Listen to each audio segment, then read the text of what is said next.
अनेक गुणों को विकसित करके अपने चरित्र का निर्माण करता हुआ भावी जीवन के लिए वो व्यक्ति अपने आप को तैयार करता है।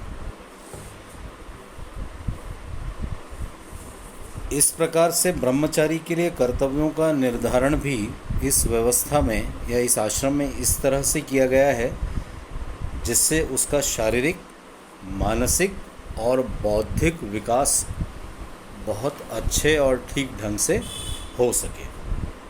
ब्रह्मचर्य आश्रम में विद्यार्थी की दिनचर्या इस प्रकार से निर्धारित की गई है कि वह वेदों के अध्ययन के साथ साथ अपने व्यक्तित्व का पूर्ण विकास भी कर सके।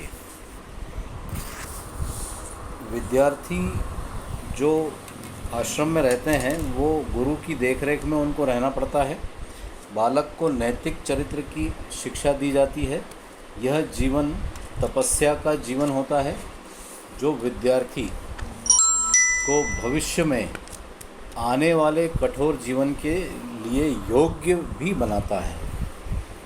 इस चरण में बालक का शारीरिक, मानसिक और आध्यात्मिक विकास पूर्णतः किया जाता है। उसका उद्देश्य भौतिक सुखों की न्यूनता और सादगी है।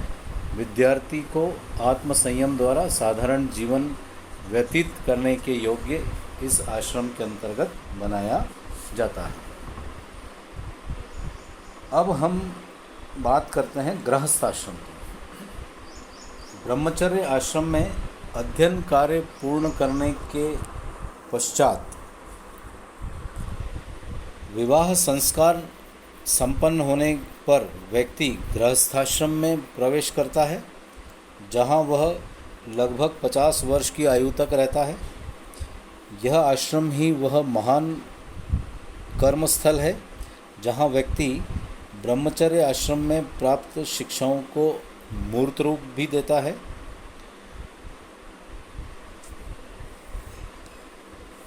इस आश्रम में व्यक्ति धार्मिक एवं सामाजिक दायित्वों को पूरा करने की ओर आगे बढ़ता है।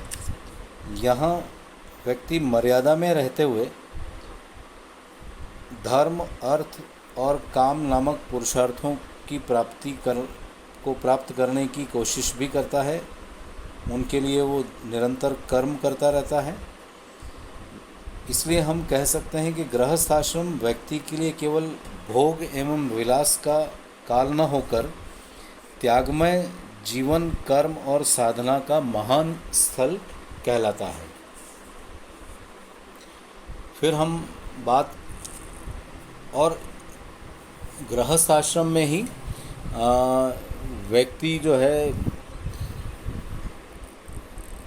ऋणों से उऋण होने का अवसर भी उसको इस आश्रम में मिलता है। जैसे माता पिता के प्रति ऋण, गुरु के प्रति ऋण, देवताओं के प्रति ऋण आदि, इनसे वो उऋण होने की कोशिश करता है और अपने संपूर्ण दायित्वों का निर्वाह जो है इस आश्रम के अंतर्गत वो व्यक्ति करता है।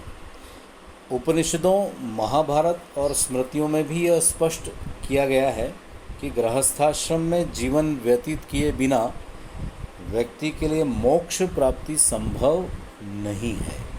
उसको अगर मोक्ष की प्राप्ति करनी है तो उसको गृहस्थ आश्रम से होकर के ही गुजरना पड़ेगा। इसलिए हम ये कह सकते हैं कि इस आश्रम में व्यक्ति अपने पुरुषार्थों की पूर्ति करता है, यज्ञों का संपादन करता है और समाज में सामान्य कल्याण में अपना योगदान अपने कार्यों के प्रति देता है। गृहस्थ आश्रम ही वह धुरी है जिस पर संपूर्ण आश्रम व्यवस्था का अस्तित्व बना हुआ रहता है। अब हम बात करते हैं वानप्रस्थ आश्रम की। यह 50 वर्ष की आयु पूरी कर लेने के बाद व्यक्ति वानप्रस्थ आश्रम में प्रवेश करता है, इसमें प्रविष्ट होता है। यह आश्रम इहलोक से परलोक सुधारने का इसके अंतर्गत प्रयास किया जाता है। इस व्यवस्था में व्यक्ति काम और अर्थ, कुल, ग्रह आदि का त्याग करने का संकल्प लेता है।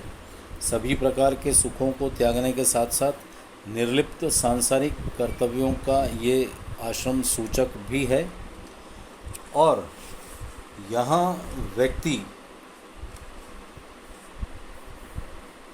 इस बात को ध्यान में रखते हुए इस आश्रम में, वानप्रस्थ आश्रम में, उस वानप्रस्थी के कर्तव्यों को निश्चित भी किया गया है। उसको सांसारिक सुखों से अलग रखने की, वो व्यक्ति अपने आप को अलग रखने की कोशिश करता है। भोजन के रूप में कंद मूल और फलों का सेवन करता है। इस तरह से अपने जीवन के लंबे अनुभवों और त्यागमय आदर्शों के आधार पर ब्रह्मचारियों को वो शिक्षा प्रदान करता है, उनका मार्गदर्शन करता है और उनके चरित्र निर्माण में अपनी महत्वपूर्ण भूमिका भी निभाता है। उसको कोशिश करता है, भूमिका निभाने की कोशिश करता है। वानप्रस्थ आश्रम में एक और तो वानप्रस्थी मानसिक विकास में योग देता है और उसके जीवन को पवित्र बनाता है, और दूसरी ओर उसे सब प्रकार की सांसारिक चिंताओं से मुक्त भी ये आश्रम उसको, व्यक्ति को करता है, और संसार के प्रति उस व्यक्ति के मन में विरक्ति का भाव पैदा करता है, ताकि उसे मोक्ष प्राप्ति के मार्ग में चलने पर कोई कठिनाई ना हो और वो उसके लिए पूर्णतः तैयार हो जाए। और अंत में हम संन्यास आश्रम की बात करते हैं। यह हिंदू जीवन दर्शन में इस आश्रम को अंतिम आश्रम की अवस्था होती है। संन्यास धारण करने के बाद व्यक्ति के लिए किसी एक स्थान पर स्थायी निवास करना वर्जित होता है। व्यक्ति को केवल उतना भोजन ही करना चाहिए जितने में उसका शरीर चलता रहे। परिवार से उसे किसी भी प्रकार का मोह नहीं रखना चाहिए।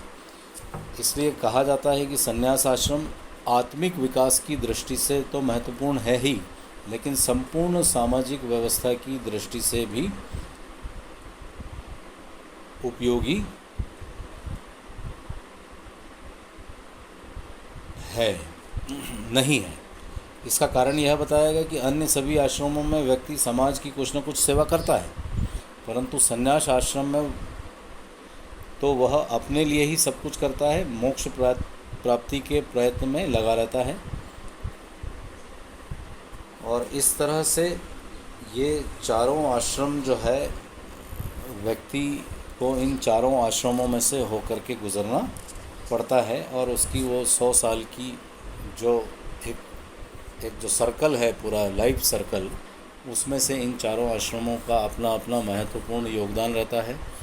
हर आश्रम का अपना एक अलग महत्व है, और उस हिसाब से वो व्यक्ति उस आश्रम के अंतर्गत अपना कार्य करता है।